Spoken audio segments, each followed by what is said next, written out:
Hallo meine Freunde, hola Madridistas, es ist endlich wieder soweit. Nach fast 2 Monaten kehrt Real Madrid in Santiago Bernabéu und ich freue mich riesig. Zum einen, es ist echt wieder schön, dieses wunderschöne weiße Trikot anzuziehen und zum anderen haben mir unsere Jungs am Mittwoch Lust auf mehr gemacht. Dieses tolle Spiel hoffe ich, dass unsere Spieler das wiederholen können, dass die ein bisschen Kontinuität in diese Leistung reinbringen können. Und heute in dem Video unterhalten wir uns natürlich über dieses Spiel. Ich habe für euch die Kaderliste, ich habe für euch das Abschlusstraining und vor allem habe ich für euch auch die Pressekonferenz von Xabi Alonso. Denn dort hat er auf 2 sehr interessante Fragen geantwortet.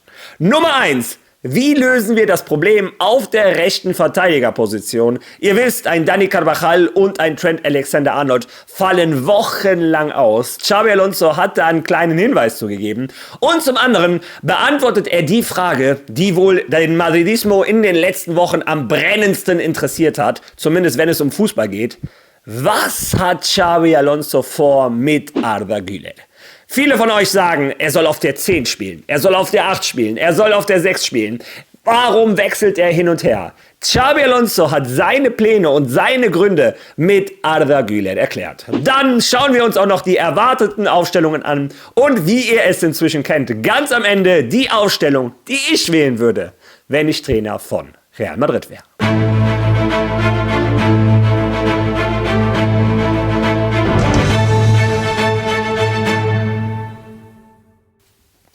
Heute Abend, 21 Uhr, Real Madrid gegen Celta Vigo. Und jeder von euch ist herzlich eingeladen zu meiner Live-Watch-Party. Wie ihr es inzwischen bei den Spielen von Real Madrid kennt, schauen wir zusammen dieses Spiel und drücken unseren Jungs die Daumen. Und dieses Spiel ist ein verdammt wichtiges Spiel, denn die Konkurrenz hat teilweise gestern vorgelegt. Der FC Barcelona mit einem tollen Spiel, muss man zugeben, bei Betis Sevilla gewinnen sie mit 5:3. Und dieses Ergebnis täuscht sogar, weil Barcelona bis kurz vor Schluss mit 5:1 vorne lag und dann ein bisschen vom Gas gegangen ist. Und das, obwohl sie in der 5. Minute das 1:0 kassiert haben. Also aus einem 0:1 bei Betis Sevilla, einer Mannschaft, die alle Spiele davor oder 5 Spiele am Stück gewonnen hatte, die in guter Verfassung war, auswärts macht Barcelona ein 5:1. Also, es ist wichtig für Real Madrid, Siege am Stück zu sammeln. Ich sehe erstmal nicht, dass Barcelona in den nächsten Wochen Punkte liegen lässt. Ja. Wer Punkte hat liegen lassen, ist dafür Atletico Madrid. Die hatten eine tolle Aufholjagd, waren 8 Punkte hinter Madrid und Barca, haben dann alle Spiele am Stück gewonnen. Ja, und jetzt haben sie in Barcelona und gestern auch bei Athletic Bilbao mit 1:0 verloren. Ihre Aufholjagd ist abrupt gestoppt worden. Die sind jetzt schon wieder 9 Punkte hinter dem FC Barcelona. Sollten wir heute gewinnen, sind wir auch 8 Punkte weg von Atletico Madrid. Ja, und die dritte Mannschaft, die irgendwie nicht locker lässt, oder die vierte, ist Villarreal. Die haben gestern 2:0 gegen Getafe gewonnen und wie ihr in der Tabelle seht, hängen die einen Punkt hinter uns. Also auch da ist der Sieg wichtig, damit sich langsam der Zweikampf entwickelt, auf den wir alle warten. Real Madrid gegen den FC Barcelona. Ja, und bevor ich euch die Kaderliste zeige, fangen wir mal an, zeige ich euch erst einmal das Abschlusstraining von Real Madrid.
Ja, und für mich war es schon extrem auffällig, wie viele Flanken wir trainiert haben. Hat Xabi Alonso, was hat er davor? Möchte er endlich, dass ein Arda Güler vor allem, ein Vinny, Bellingham ja sowieso, dass die auch Kopfball stärker werden? Also ich war sehr überrascht, Vinny und Arda so viele Kopfbälle machen zu sehen, muss ich ganz ehrlich zugeben. Aber weiß Gott, vielleicht planen wir gegen diese engen Blöcke auch mehr zu flanken.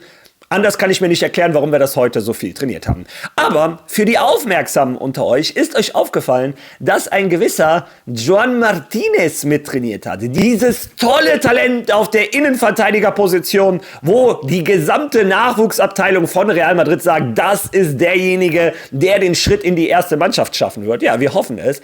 Und es ist ja auffällig, dieser Junge wurde vor 2-3 Wochen, ich habe es euch gezeigt, von seinem Trainer Álvaro Arbeloa sehr hart in die Mangel genommen und ihm wurde gesagt, er muss viel disziplinierter trainieren. Ja, und dieser Spieler ist gestern nominiert worden für den Kader gegen Celta Vigo. Also es scheint so eine Absprache mit Álvaro Arbeloa und Xabi Alonso gegeben zu haben, so nach dem Motto, ein bisschen Süßes und ein bisschen Saures. Ja, der Junge hat es in den Kader geschafft, hat mich sehr gefreut. Xabi Alonso wurde auch in der Pressekonferenz gefragt und er hat gesagt, dieser Junge hat das Potenzial, sofort zu spielen und in den nächsten Wochen werden wieder öfter Spieler von Real Madrid Castilla nominiert. Trotzdem muss ich sagen, Real Madrid Castilla hat heute selber ein Spiel und Joan Martinez hat in der Premier League International Cup nicht gespielt. Das heißt, dass er heute trotzdem nominiert ist, ist schon ein besonderes Zeichen meiner Meinung nach. Schauen wir mal, ob Xabi Alonso endlich seinen Worten Taten folgen lässt und ein bisschen mehr auf die Nachwuchsabteilung von Real Madrid setzt. Ja, allgemein seht ihr die Kaderliste und eine andere gute Nachricht. Ein Eduardo Camavinga hat es in den Kader geschafft.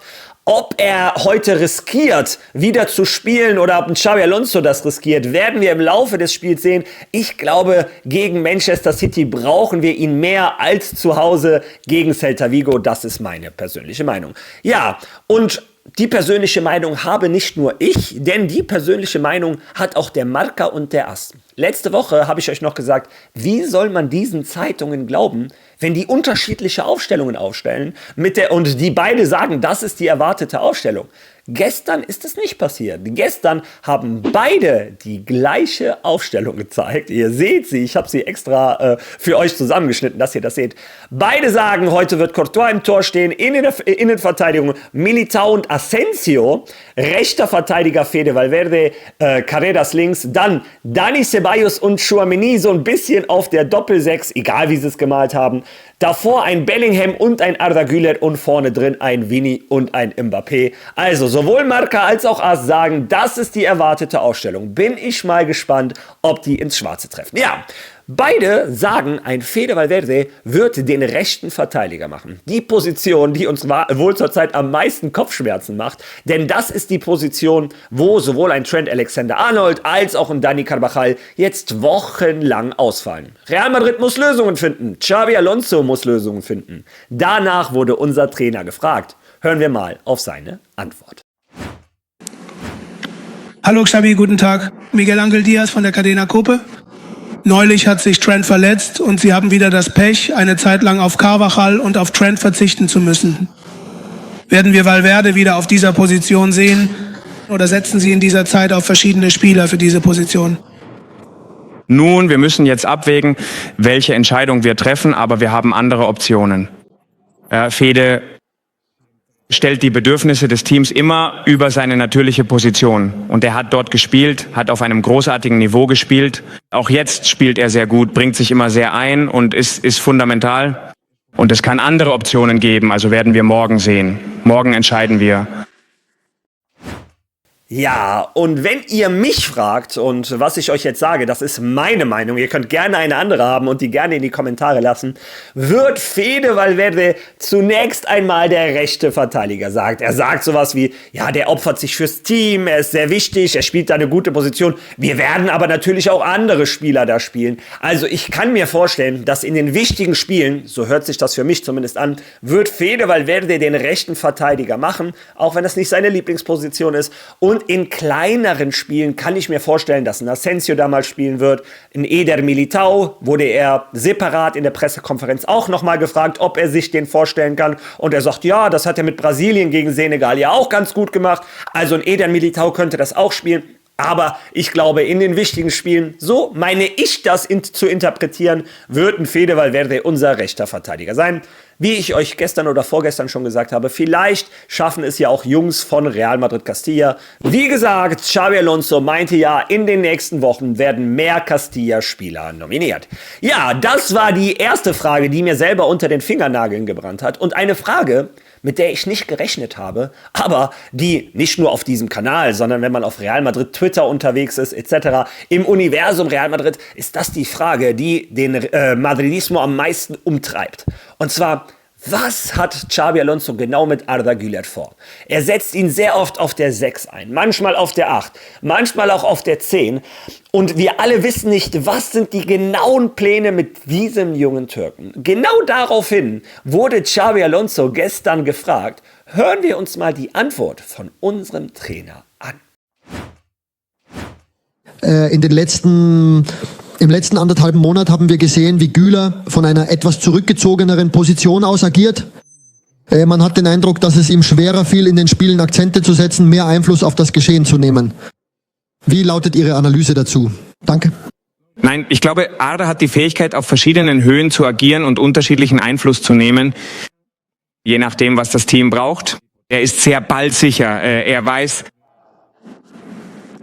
das Spiel zu organisieren, und er weiß auch in der entscheidenden Phase, wenn man schon im letzten Drittel ist, den Pass zu spielen, den entscheidenden Pass, nicht wahr? Sogar aus der zweiten Reihe nachzurücken. Beim Tor gegen Valencia hat er einen Lauf in die Tiefe gemacht und auf Kylian geflankt.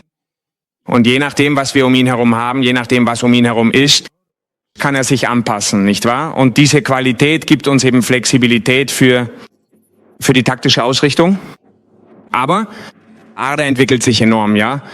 Und wir müssen, ich glaube, ich habe das bei der Club-WM gesagt, wir müssen viel in Arda investieren, nicht wahr? Denn er ist ein besonderer Spieler, ein anderer Spielertyp. Wir müssen fordernd sein, aber wir müssen auch die verschiedenen Phasen verstehen, die er durchläuft, und ihn unterstützen und ihn stark fördern, damit er weiterhin auf dem Niveau spielt, auf dem er es tut, und er kann sich zweifellos noch verbessern. Ja, und da muss ich sagen, ausgerechnet am wichtigsten Teil hat das Übersetzungsprogramm mich im Stich gelassen. Hören wir mal ganz kurz die Originalantwort von Xabi Alonso. Es un jugador especial, es un jugador diferente. Es un jugador especial, es un jugador diferente. Ja, ihr habt es, glaube ich, gehört.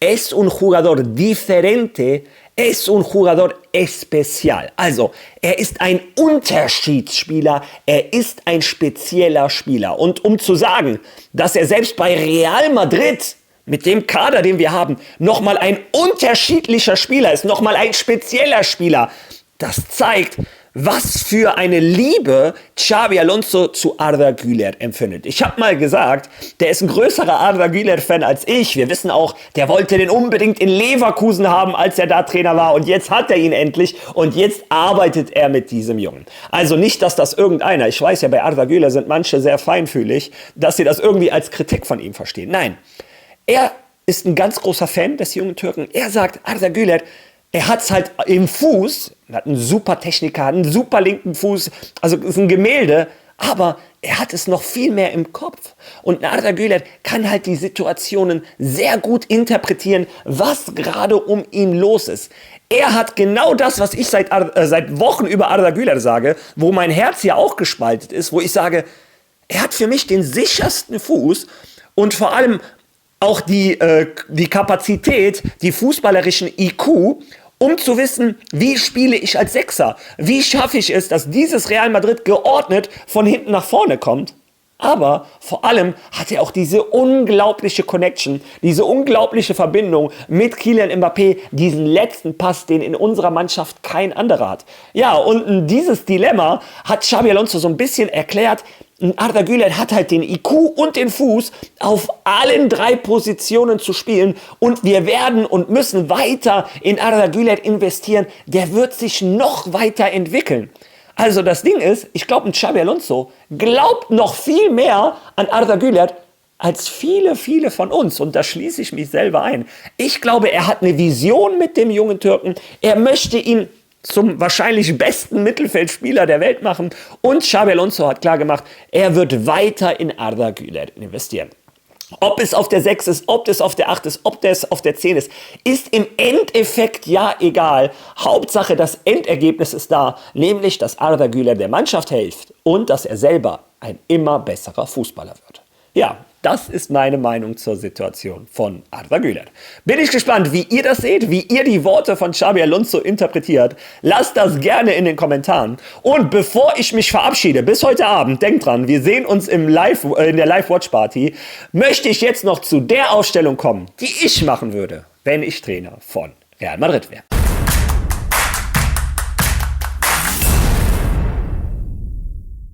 Ja, bei der Abwehr würde ich nichts ändern an der Abwehr, die dem Marca und der Ast gesagt hat. Mir gefällt diese Ausstellung. Ein Antonio Rüdiger nicht zu früh, zu viele Minuten zu Hause gegen Celta Vigo, traue ich einem Asensio auch eine gute Leistung zu. Also Innenverteidiger Asensio, Militao, außen Carreras und Fede Valverde. Ich finde, das ist die gute Lösung. Und auch auf der Doppel-6 gefällt mir die Lösung vom Marca und auch vom As.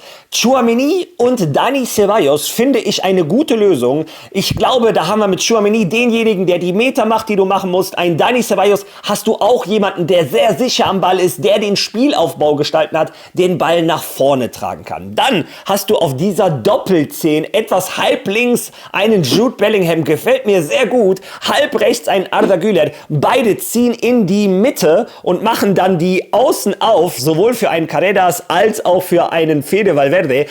In der Rückwärtsbewegung hilft ein Arda Güler rechts, ein Jude Bellingham links, nach vorne ziehen die in die Mitte, gestalten das Spiel. Arda Güler kann den letzten Pass spielen, Jude Bellingham kann in den 16er starten und die Flanken, die hoffentlich von außen kommen, verwandeln. Also genau das, was wir beim Training heute geübt haben. Also, finde ich sehr gut. Allerdings würde ich im Sturm etwas ändern. Und zwar ein Kylian Mbappé hat jede Minute gespielt, die es gibt. Und ich persönlich glaube, in so einem Spiel, wo wir viel flanken werden, ist ein Gonzalo Garcia die bessere Lösung. Vor allem kann ein Kylian Mbappé sich mal ausruhen. Und eigentlich würde ich sogar fast mich freuen, wenn ein Endrick mal Minuten bekommt. Aber zu viel wechseln, nein. Vini Junior und Gonzalo Garcia wäre mein Doppelsturm, wenn ich Trainer von Real Madrid wäre. Ja, und jetzt bist du gefragt. Lass mir deine Meinung zu meiner Aufstellung bitte in den Kommentaren. Wenn du schon mal da bist, lass ein Like da, teil dieses Video, lass ein Follow da, wenn du das noch nicht gemacht hast. Hypen, hypen, hypen. Ja, wir sehen uns heute Abend wieder. Bis dahin. A la Madrid!